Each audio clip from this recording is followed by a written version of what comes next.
దేవుని నామమునకు స్తోత్రములండి. Mothers day సందర్భముగా ఈనాటి మాతృమూర్తి రిబ్కా.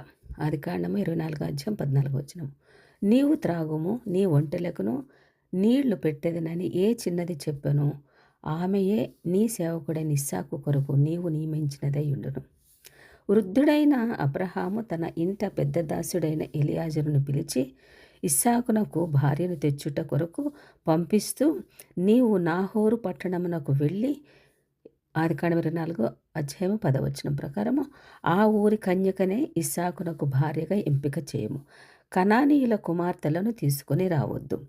ఆదికాండము 24 అధ్యాయం 4 నన్ను తెచ్చి నాతో మాట్లాడి నీ సంతానమునకు ఈ దేశము ఇచ్చేదనని ప్రమాణము చేసి నాతో చెప్పిన పరలోకపు దేవుడగు యెహోవా తన దూతను నీకు ముందుగా పంపును. 24 అధ్యాయం 7 ప్రకారం అని ధైర్యపరిచి నియమ నిబంధనలన్నీ కూడా చెప్పి పంపాడు అబ్రహాం. నాహోరు పట్టణమునకు చేరి ఎలియాజరు మోకరిల్లి మనస్సులోనే సాయం సమయమున నీళ్లు చేదుకొనుటకు వచ్చే కన్యకలలో, అమ్మా, నాకు దాహమునకు నీళ్లు పోస్తావా బిడ్డ అని అడిగితే, ఏ చిన్నది నీకును నీ ఒంటెల దాహమును తీర్చునో నాతో చెప్పునో ఆ కన్యకనే నా యజమాని కుమారుడికి భార్యగా నిర్ణయిస్తానని ప్రార్థించాడు. బైబిల్ గ్రంథంలో ఉపమాన అలంకారములుగా ప్రతి అంశము దేవుడు విశదీకరించాడు. అలాగుననే ఇక్కడ కూడా ఎలియాజరు అనగా పరిశుద్ధాత్మకును, అబ్రాహాం అనగా తండ్రి అయిన దేవునికి సాదృశ్యంగా కనిపిస్తున్నాయి. ఇస్సాకు అనగా యేసుక్రీస్తుకు సాదృశ్యం. ఇస్సాకు కొరకు వధువుగా ఏర్పరచుచున్న రిబ్కా ఎత్తబడే సంఘమునకు సాదృశ్యంగా ఉన్నది. ఒంటెలు దైవ సేవకులకు సాదృశ్యం. సంఘము అనే కన్యకకు ఎలియాజరు అనే పరిశుద్ధాత్ముడు సాదృశ్యము. గాజులో ముక్కుపుడక కృపావరములు అనగా ఉపదేశములతో కూడిన అభిషేకములు. ఈ కృపావరములు మోసుకుని వచ్చే ఒంటెలు సంగమునకును ఉపదేశమును కానీ అభిషేక వరములు కానీ మోసుకొచ్చే ఆ ఒంటెలు మోస్తున్న జీవులు దైవజనులు. ఇప్పుడు రాకడలో ఎవరు ఎత్తబడతారు? నా దాహము ఎవరు తీర్చాలి? ఒంటెల దాహం ఎవరు తీర్చాలి? ఒప్పందం అది.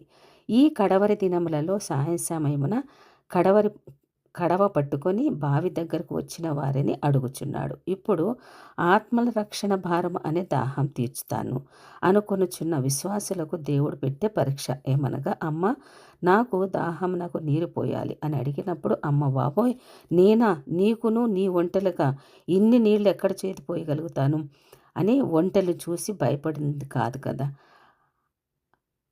తీర్చుతాను అని ఏ కన్యకైతే అంటుందో భయపడకుండా, ఆ కన్యకను ఆ యొక్క ఒంటెలకు కూడా దాహం తీర్చడానికి నీరు తోడిపోసే ఆ దాహము తీర్చాలి అన్నాడు ఎలియాజరు ఆ చిన్నదానితో. తేల్చిన ఫలితార్థమేమనగా, దేవుని ఆత్మల దాహం తీర్చగలిగిన ఆధ్యాత్మిక స్థితి మాత్రమే కాక దైవ సేవకుల దాహం కూడా తీర్చగలిగిన అనగా సేవకుల స్థితిగతులను పట్టించుకోగలిగిన, సేవకుల దాహమును తీర్చగలిగిన, నోరు తెరిచి అడగలేని ఒంటెలకు గాడి వద్ద మోకరించిన ఒంటెల దాహము గమనించగలిగిన మనసున్న వారిని పెండ్లి కుమార్తె సంఘముగా అనగా ఇస్సాకునకు వధువుగాను మన దేవుడు ఎంపిక చేసుకుంటాడు. ఇదే క్రీస్తు రెండవ రాకడలో ఎత్తబడే వధువు సంఘమునకు ఆహ్వానం పలుకుచున్నాడు. మనము కూడా ఆ ఎంపికలో పరలోక రాజ్య వారసులుగా చేర్చుకొనుట కొరకు సిద్ధపడదాము. కృపావరములనే బహుమానం పొందుకుందాము. మనము కూడా ఆధ్యాత్మికమైన అడుగులు వేసేలాగా మనము కూడా ఇటువంటి గొప్ప కార్యాలు చేయడానికి దేవుడు సహాయం చేయనుగాక. ఆమేన్.